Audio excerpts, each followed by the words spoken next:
자, 얘들아, 마트리마 피치 트림 보상기는 어떤 불안정일 때 사용하는 장비일까? 저건가요? 얘들아, 이거는 우리가 시험에서 좀 나온 내용이지. 자, 턱언더. 자, 얘들아, 우리 고속기 같은 경우에는 불안정이 크게 두 가지가 발생을 하지. 우리가 고속기의 세로 불안정, 그 다음에 고속기의 가로 불안정, 뭐 두 가지 있다는 거 알고 있니? 네. 자, 얘들아, 이것들이 어떤 것들인지만 간단하게만 좀 얘기하고 턱언더 수정 방법 이것까지만 보도록 합시다. 얘들아, 세로 불안정이라고 하면은 우리가 항공기가 있을 때 항공기에서 자, 앞쪽에서부터 뒤쪽까지 쭉 이어도는 이런 선들을 우리가 뭐라고 한다? 무슨 축? 세로축이라고 하지. 자, 그 다음에 날개 끝에서부터 끝에까지 가로로 쭉 이어오는 이 축을 가로축이라고 하고, 자, 그 다음에 위에서부터 아래까지 이렇게 내리꽂는 축을 수직축이라고 한다는 거 알고 있지? 자, 얘들아, 가장 기본적인 우리가 상축 운동 얘기할 때 얘기하는 축이잖아. 자, 얘들아, 고속기의 새로운 불안정이라고 하는 거는 얘가 굉장히 빠르게 나는 비행기가 세로축이 일정하게 안정되어 있는 상태가 아닌 얘가 어떻게 된다는 소리야? 위아래로 왔다 갔다 움직이는 이런 불안정이 생기는 것들 우리가 고속기의 새로운 불안정이라고 얘기를 하는 거예요. 지금 무슨 말인지 알겠니? 네. 세로축이 계속 흔들리는 이런 거라고 보면 될 것 같아. 그래서 비행기가 있으면은 이 비행기가 날개가 이렇게 달려있는 이런 비행기가 있다고 했을 때 고속으로 달렸을 때 얘가 이 축이 이렇게 흔들리는 이런 현상들 우리가 고속기의 새로운 불안정이라고 얘기를 해. 자, 그래서 요거는 크게 세 가지 것들이 있어요. 자, 일단 요 종류도 시험에서 많이 나오는 거니까 한번 정리 한번 해놔요. 자, 가장 먼저 턱언더 라는 친구가 있어요. 그 다음에 두 번째 피치 이라는 친구도 있고, 자, 마지막 딥실속이라고 부르는 친구가 있어요. 네. 자, 하나씩 그냥 간단하게 한번 봅시다. 요거는 시험에서 막 그렇게 많이 나오는 건 아닌데 특히 종류 정도만 나와. 이것들이 각각 뭐냐, 그리고 지금 방금 문제처럼 요거를 수정하기 위해서 어떤 것들이 사용되냐, 이거는 잘은 안 나온 편인데 이상하게 20년도에 좀 나왔네. 자, 얘들아, 그 다음 가봅시다. 자, 턱언더라고 하면은 얘가 어떤 거냐, 굉장히 빠르게 날 때, 비행기가 빠르게 날 때 초음속 비행이요? 보통 천음속 이상 초음속에 가까워졌을 때 얘가 기수가 앞에 있는 코 부분 기수가 어떻게 되는 거야? 쭉 아래쪽으로 내려가는, 요 턱 부분이 아래쪽으로 내려간다. 턱 언더라고 부르는 현상이 얘가 빠르게 날 때 전방 기수 부분이 아래쪽으로 내려가는 현상들 우리가 보통 턱 언더라고 얘기를 해요. 그래서 지금 시간이 그렇게 많지가 않다 보니까 이거가 왜 이렇게 이런 현상들이 발생하는지에 대해서는 나중에 다시 한번 좀 다루도록 할게요. 자, 그래서 정리는 우리가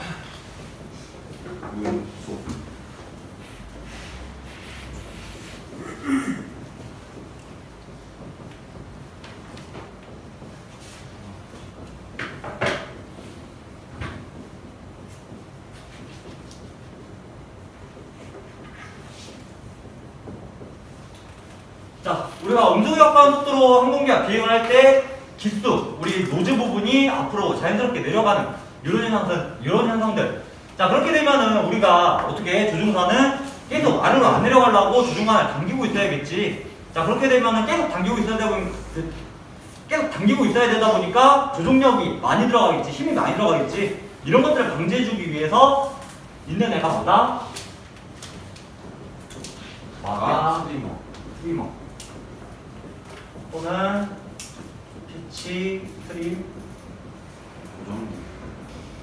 보상기라는 얘를 이용해서 얘를 수정을 해준다 라고 보면 될 것 같아요. 일단은 자, 이것들이 어떤 원리로 얘가 그렇게 되는지는 나중에 한번 얘기할게요. 왜냐면 요 정의 얘기하는 거가 더 중요하다 보니까. 자, 그 다음 두 번째, 우리 피치업 같은 경우에는 얘가 보통 어떤 때 많이 발생하냐? 얘는 하강비행 할 때 많이 발생해. 일단 설명부터 하자면은 얘가 하강비행일 때 이제 얘가 원래 이 형태를 되찾기 위해서 조종관을 땡기겠지.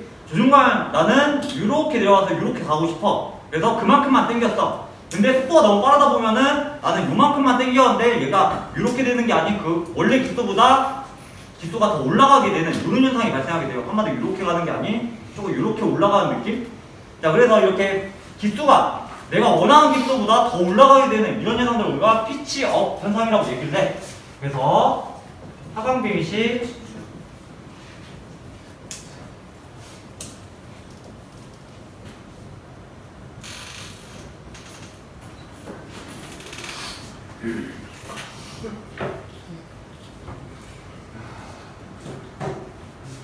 자, 우리가 하강비행 할 때 조준관을 작동해가지고는 기수를 올릴 때 우리가 원하는 기수보다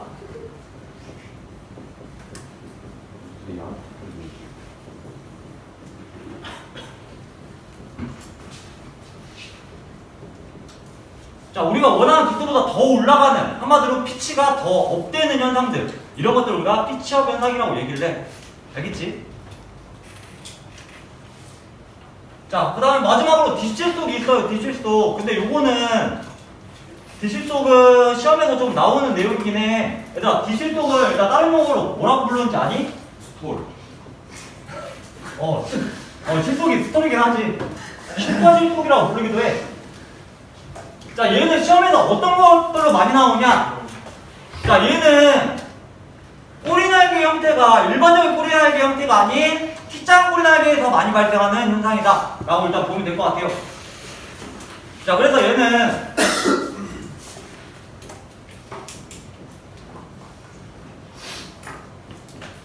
얘들아, 너희들 꼬리날개 중에 T자 꼬리날개 혹시 어떻게 생겼는지 기억나? 수직 꼬리 날개요. 우리 수직 꼬리날개 위에 수평 꼬리날개가 달려있는 이런 형태 본 적 있니?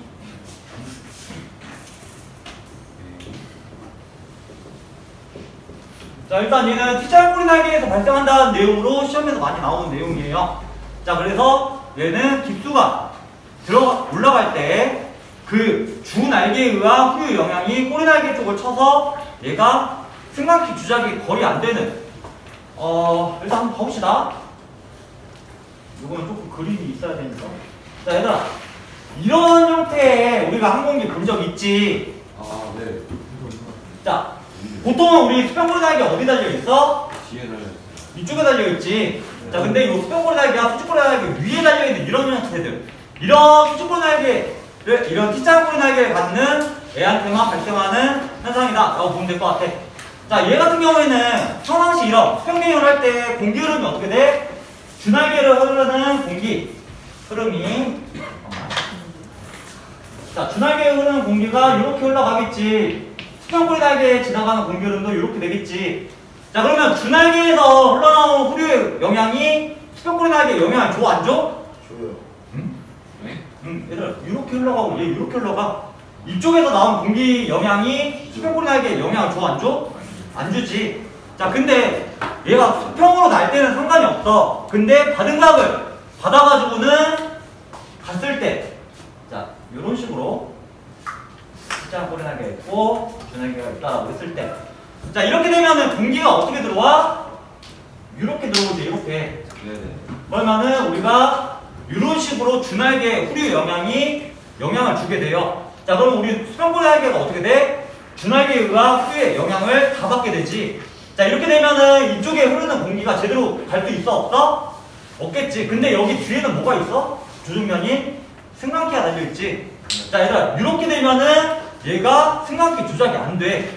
그러면은 얘가 제대로 된 비행이 안 되고 실속에 빠지게 되는데, 그때 공기가 수평고리 날개를 제대로 못 지나가다 보니까 얘가 회복이 거의 안 되는 굉장히 위험한 실속에 빠지게 되는데, 그때의 실속 우리가 딥실속, 깊게 빠지는 실속이다.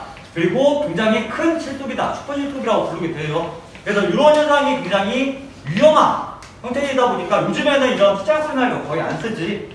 자, 그래서 얘는 T자꼬리 날개에서 발생한다 라고 정도까지만 알고 있으면 될 것 같아. 알겠죠?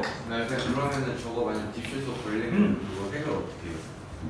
자, 얘를 또 보상해주는 애가 있어. 보틸론이라고 부르는 애나 아니면은 또 뭐 있냐? 실속 스트립이라고 부르는 애를 통해서 실속이 일어나기 전에 경고를 만들어질지 아니면은 이걸 조금 해소시킬 수 있는 부가적인 장치들이 장착이 되는데, 그것까지는 일단 기능사 시험에서는 안 나오다 보니까 그걸 내가 따로 써놓지는 않은 거야. 자, 얘들아 일단은 여기까지 하고 잠깐 좀 쉬었다가 합시다. 알겠지? 아, 뭐.